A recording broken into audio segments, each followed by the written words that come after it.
Senator Wiger, welcome to the committee. Would you like to move Senate File 1160 be laid over for possible inclusion in the omnibus bill? Yes, thank you, Madam Chair. I do have an A1 amendment. And if you could pass that out, or is it in our... I believe it is at the table. Thank you, Senator Wickland.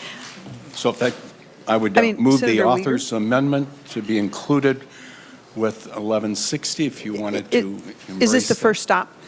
Yes, it is, Madam Yes, the author's amendment will be incorporated into Senate File 116. Senator Madam Wiger. Chair, I would move that Senate File 1160 as amended be recommended for possible inclusion in the E12 omnibus bill. Senator Wiger. Thank you, Madam Chair. Senator Melissa Franzen extends her regrets is not able to be here, and thank you for allowing me to present. This relates to gifted and talented programs in Minnesota, and it would increase the funding from $13 a student to $39 a student, and also in that you'll have provisions regarding the identification of students, programs, and teacher training. There's also additional requirements for the posting of information on the website. I have two testifiers, and I'll ask first if William Kelsey from the Educators of the Gifted and Talented could present to the committee, and he'll be followed by Terry Friedrichs, with your permission. Go ahead. Yeah, go ahead. That's good. Welcome to the committee. Please introduce yourself for the tape. Thank you, Madam Chair. I'm Dr. Bill Kelsey with the Minnesota Educators of Gifted and Talented. I have been in Minnesota for a long time. I've been working in this field, and now I work at Hamline University. I'm here to represent the Minnesota Educators of Gifted and Talented, but I want to just give you a little bit of background around this bill, and I'll get through it as quickly as I can because I know you're working on time frame here. Because I work in this field, I pay attention to the literature. And one of the things that became very apparent to us about 10 years ago with the onset of No Child Left Behind is that the top quartile of students were losing ground in all kinds of studies. And initially they said it was relational, then they started saying it was causal. And the research says that, but my own experience has taught me that as well. I've come to understand the nature of gifted students in a little bit different way. There's a lot of competing definitions, but I would simply say that they're an underserved population.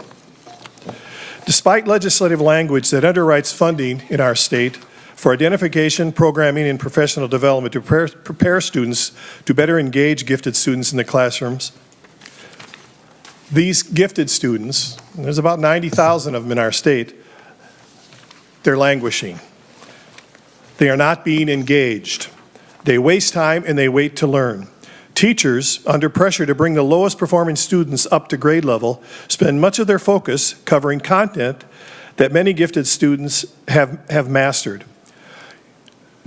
One piece of research that was interesting to me is that in a large study looking at state testing in Wisconsin, at the end of the 2014-15 school year, between 25% and 45% of Wisconsin students scored at or above the next grade level in the spring of their current year on these statewide tests.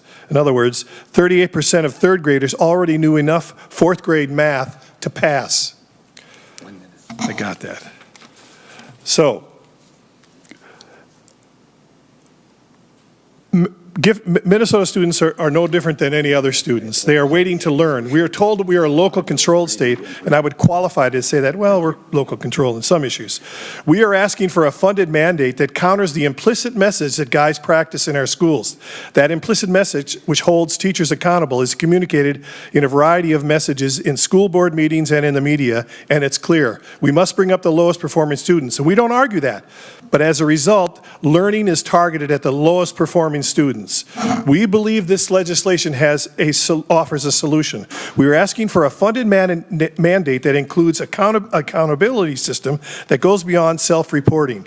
Successful states that have narrowed the achievement gap, along with narrowing the excellence gap, a term emerging in the literature that refers to the population that is not normally addressed in the identification protocols embraced in districts across the state. These states have had a have had a comprehensive research-based identification process that tended to be inclusive rather than exclusive. They had gifted programming that matched the nature of gifted students identified, and as a result, identified a greater percentage of students representing multiple profiles. And those states crafted professional development for all staff and administrators in the school. I got it. So, I'm going as fast as I can, but I just want you to understand this. I've been in classrooms, over 125 classrooms across the metropolitan area. It's terrible for these bright kids. They're wasting times. I've been in kindergarten classrooms and I've been in AP classes. And I get it. It's important that all kids learn, but our gifted kids are wasting time in our schools. Thank you. Go ahead. Thank you. Go ahead when you're ready. Mr. Chair and committee members, greetings. Terry Friedrichs. I've taught gifted students, particularly those from underrepresented groups, for 40 years, and I hope I'm able to help them here today, including with my research backgrounds. I'm including students with disabilities, those from lower income groups, and those who are culturally and linguistically diverse. I think these particular students benefit from the three aspects of the bill: thorough identification, full funding, and accountable budgets. What's the problem with identification?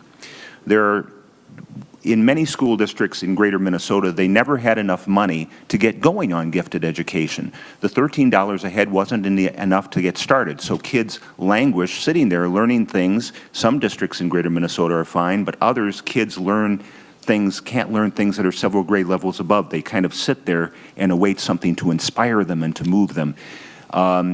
We want to get enough money to help identify all the gifted. Within the tax baseline from St. Cloud to Rochester, sometimes it's hit and miss. When there's money, there's a gifted program. When there's not, there's not. But many kids get under-identified in that kind of hit and miss situation. Those with disabilities. The U.S. Office of Civil Rights says 1% of kids with disabilities are in gifted program. It should be 7, the same as anyone else. 30 to 70% of gifted students from linguistically and racially diverse students are at 70% under identification, the same with low income groups. So, more money to identify the gifted. Going from $13 to $39 a head, we can actually identify many of the gifted. In fact, we can hire teachers in many districts, such as where I taught in southwestern Minnesota. You could actually hire a person that would be a point person. You could hire group-sensitive identification mechanisms for the disabled, for kids who are African Americans, and so on. You could actually find teachers to connect with them that are trained in general gifted, but can also connect with these underrepresented groups. We can make a difference according to the research that's been done at the University of Iowa and the University of St. Thomas. Accountability measures that say, how do you spend the money? Do you spend it on full gifted identification rather than just an art program or some sort of speaker for all kids? You spend it on gifted monies for gifted kids. That will especially help these kids that are under-identified. The money went where it was supposed to on identification of all gifted kids and programming, so we inspire and teach and enrich all of them. Thank you. Members, are there any questions for the proponents of the bill? They're going to school boards. Seeing none, it looks like we have Grace Kelleher from MSBA up next. You should probably switch. Good afternoon, members. My name is Grace Kelleher, and I represent the Minnesota School Boards Association, and we have some concerns about this bill. Our biggest concern, if you look at 2.20, takes a may plan and makes it a must plan. Then if you want to add on to this, I got it here. If you look at 311 through 318, it now has much more prescription we have to provide here. And then additionally, the amendment brings yet another set of reports and actually gives us some disaggregation into the data, which, unlike what the commissioner and ESSA is trying to do, it is now a separate piece going forward.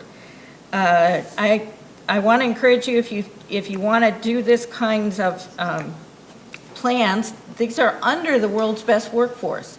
World's best workforce, if you look on page, there it is, page 1.16, already has us reporting on gifted and talented pieces going forward. And the $20 per student still isn't going to help places like Ely, that gets up to $10,000, Ivanhoe, which would get $3,000. It's just not enough to accomplish all these tasks going forward. And in my mind, then you can start to line up the other ones in that same group as gifted and talented. EL, small schools, declining enrollment, local optional revenue, sparsity revenue, operating capital revenue, and transportation sparsity, and say they all should have plans. And pretty soon, I've got to hire a planner because of all the plans coming forward. So I encourage you to think wisely about how this world's best workforce that we've provided strategic training on to school boards around the state, let that go for another year. Take a look at that piece going forward. It's a requirement in the report. Please don't add any more paperwork to staff. Thank you. Thank you. Members, are there any questions for any of the testifiers or Senator Wiger? No. Seeing none, Mr. Chair, Senator I Wiger? just want to thank you very much, and Senator Franzen will work with the School Boards Association and other stakeholders to get a better version of the bill regarding requirements. I just want to repeat that there has not been an increase in funding for this program in over 10 years. You've heard from two professionals that have a collective involvement of 85 years with these special needs students with high potential, and some type of improvement is needed. Thank you. All right, thank you, Senator Wiger. And with that, Senate File 1160 will be laid over for possible inclusion in the omnibus bill. And with that, that concludes our meetings. Thank you, members, and thank you, guests.